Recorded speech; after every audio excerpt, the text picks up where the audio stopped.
A person receives the fruits of karma as a result of the motivation behind their actions. Motivation is the subtlest layer of the mind, lying at the root of thoughts and actions. When an action is performed, motivation is what fuels and directs it. The kind of motivation behind an action determines what imprints it will leave on consciousness and what karmic fruits it will yield in the future. The highest form of motivation is action free from selfish desires and the sense of I am the doer. Action as service to the Supreme. The path of Karma Yoga leads to the attainment of infinite spiritual bliss. It cannot fail to bring benefit. Ignorant people claim that it's impossible to work without a motive. Unfortunately, they do not understand the essence of Karma Yoga. Their minds are consumed by various desires and egoism. As a result, their consciousness is impure and clouded. They cannot grasp the foundational essence of Karma Yoga because they judge others by themselves. They do not know selflessness. Their minds and intellects have become so coarse that they are incapable of vibrating properly to comprehend the idea of selfless action. People who are immersed in petty passions cannot even imagine doing something without expecting benefits for themselves or their family. When the desire to do good becomes an inseparable part of a person's very being, they are freed from selfish thoughts and find great joy in serving others and doing good. There is a special delight, Ananda, hidden in the practice of Karma Yoga. In selfless and self-forgetting service, the Karma Yogi draws inner spiritual strength and power. One must dive deeply into the secrets of Karma Yoga, fully immerse oneself in selfless labor, work tirelessly, care for others as for oneself, serve society in every possible way. Then, gradually, comes the realization of the greatness and glory of selfless labor, and the person is transformed. They radiate divine light and exude a sweet yogic fragrance. In the beginning of the yogic path, many actions may be selfish, but this is not important. This fact should not be discouraging. Gradually, as purification happens, actions will become more and more selfless, and eventually all activity will be of this nature. One must work patiently, with unflagging energy. One must destroy the old selfish mind and create a new, selfless one. This task is not easy. It requires struggle and constant effort, backed by stubbornness and iron will. Selfless labor uplifts and brings freedom. Selfish labor slows spiritual growth and binds with ever-new chains. If it's difficult to act without any motive, then let the desire for freedom be the motive. That will not bind. Such a motive will destroy all other selfish lower motives, and eventually it too will fall away.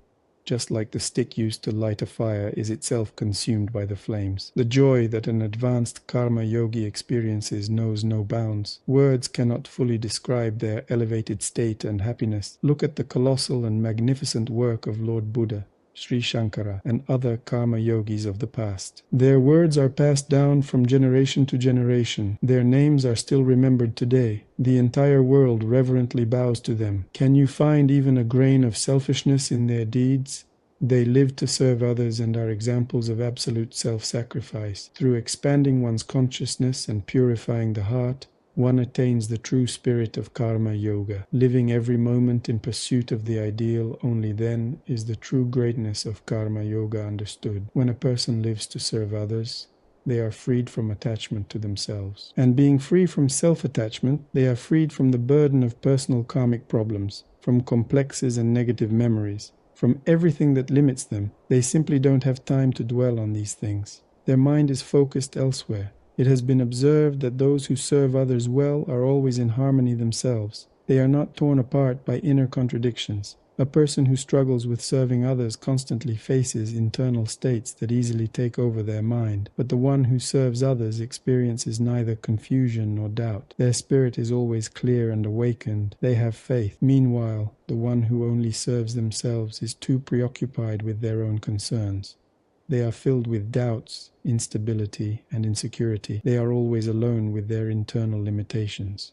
That's why their consciousness does not open. They simply don't know how to counter those limitations. If we analyze the spiritual successes and failures of many practitioners I've known, this is exactly what happened. Those who serve others are always successful in practice, and those who doubt the importance of service fail to fully give themselves, become fixated on their own merits and desire for recognition. They struggle on the spiritual path. They often make mistakes and stray from the true way. Why is this so? Because in service to others, consciousness opens up. and a person is lifted by the energy of faith toward God. But in serving only oneself, a person sinks deeper into the closed loop of self-reflection and personal karma, and dissatisfaction grows. And since there's nowhere to escape from that dissatisfaction, they fall into a dead-end state, and their sadhana, spiritual practice, no longer moves forward. What is the way out of this dead end? Serve others. Truly practice karma yoga, uniting it with real contemplation. Become not a seeker of achievement, but a servant, one through whom the Absolute acts. Become his instrument. When one who serves others encounters a problem, they see it as part of life and don't get stuck on it. They continue helping others. Thus, the problem gradually loses its power and lets go of them. But the one focused only on themselves sinks into emotional distress, which only amplifies the problem, making it more serious. The mind invents more and more paths, but the true solution lies elsewhere. All of that, however, is nonsense. These are games of the ego, childish dreams of an immature mind.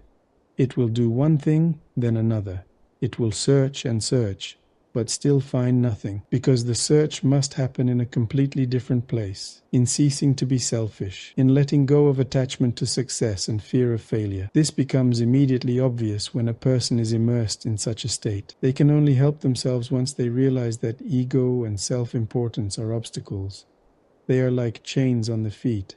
They have nothing to do with divine pride, because divine pride is not selfish. It never traps a person in the narrow space of individual self-reflection and egoism. True divine pride awakens only when a person realizes it has nothing to do with ego, but rather frees from it and expands consciousness. The karma yogi begins by serving all living beings, and ends by serving God through all living beings. Such service does not end, not in this life, not in the next, not in hundreds or thousands of years. It continues because relative energies manifest endlessly. It can go on until the end of a kalpa. But in it, there is no longer any karma or egoism. It is eternal service to the divine.